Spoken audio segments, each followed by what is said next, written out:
It's the real news. I'm Aaron Mate. 4 months after Hurricane Maria, close to half of Puerto Rico's residents are still without power.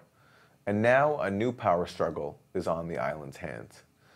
Puerto Rico has announced it will privatize its struggling electric utility, PREPA. Even before the storm hit, PREPA was in trouble. It filed for bankruptcy in July after incurring over $9 billion in debt. On Monday, Governor Ricardo Rosselló announced that PREPA can no longer operate as it has so far and will be privatized and sold off within 18 months. Investors who hold a large chunk of PREPA's bonds have welcomed the move. But among its critics are San Juan Mayor Carmen Yulín Cruz, who said, quote, "The privatization of PREPA is to put the economic development of the island in private hands. The authority will serve other interests." Well, I'm joined now by Petra Bartosiewicz. In her latest piece for Harper's magazine, she reports on how privatization has been pushed on Puerto Rico long before the storm hit and has helped bring the island to the dire state it's in today.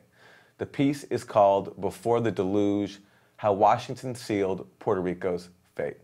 Petra, welcome. Can you explain what PREPA is and the significance of this announcement that it's going to be privatized, something that was not a surprise to many people, as this is a move that has been pushed for many years now?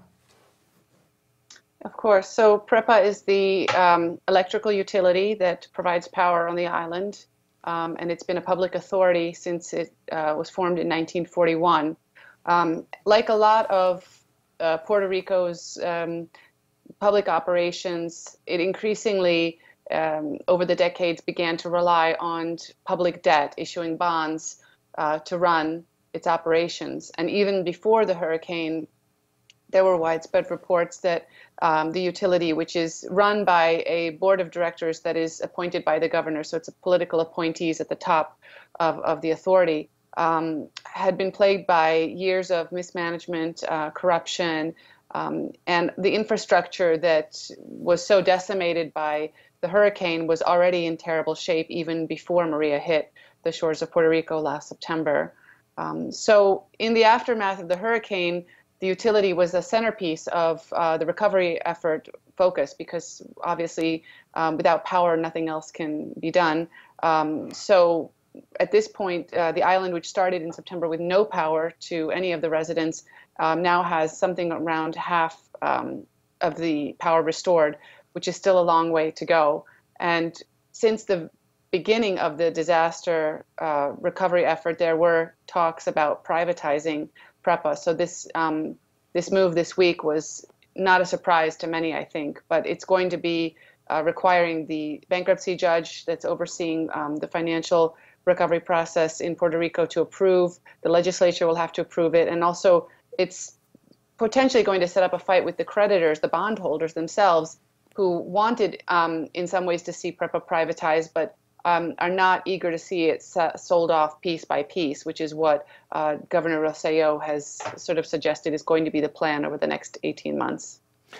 Why don't they want it sold off in that way? I think that they want to make sure that they're going to receive the maximum amount on their investment. And I think that it's still sort of premature because I'm just following this in the news like everybody else. But I think that some of the comments that I've seen suggest that they fear that they will not have as much control over the process if it's sold off piecemeal to investors. And also, it might be that the valuations won't be as consistent as they had expected. Okay, now this is a big question, but if you could briefly summarize how a utility like PREPA was put in this position in the first place, where the island was forced to be in a position of so much debt, owing so much money to bondholders that it had sold bonds to. Well, the island for many decades was kind of set up as a tax haven for corporations, and a lot of the economy depended on tax benefits that were offered to corporations, particularly US-based corporations, and most specifically in the pharmaceutical industry, who came to Puerto Rico and were given benefits such as not paying taxes on revenue that they generated in Puerto Rico. And there was a low labor cost here. The minimum wage was always lower here than in mainland US. And the economy grew to depend on these, particularly these pharmaceutical companies. Entire towns were dominated by one industry, which was the production of a particular drug even.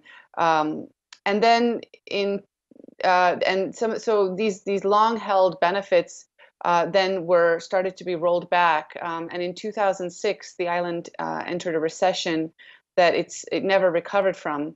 And in order to finance, the government increasingly began issuing bonds, bonds that were not necessarily financially smart because they could not necessarily pay them back, which is what ultimately happened. The bond debt doubled between, I think, 2006 and 2015.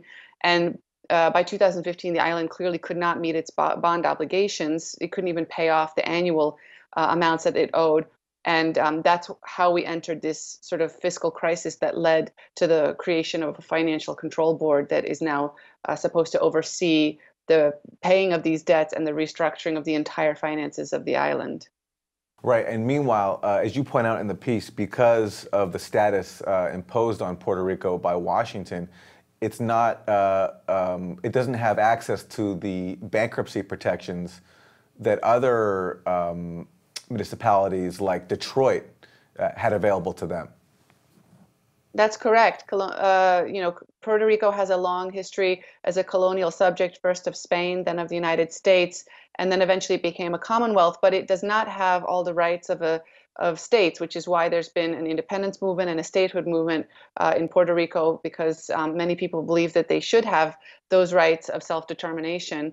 Bankruptcy would be something that they could have declared if they were a city like Detroit, but because they're not, they could not do that. And the whole process of the Fiscal Control Board ultimately came about as a way of restructuring the island's finances, but it comes at the price of a lot of independent control by Puerto Ricans of their financial fate, which is something that the people on the island really have resented for a long time, because they feel that they have the responsibilities of any state or city, but they don't have the rights that go along with that.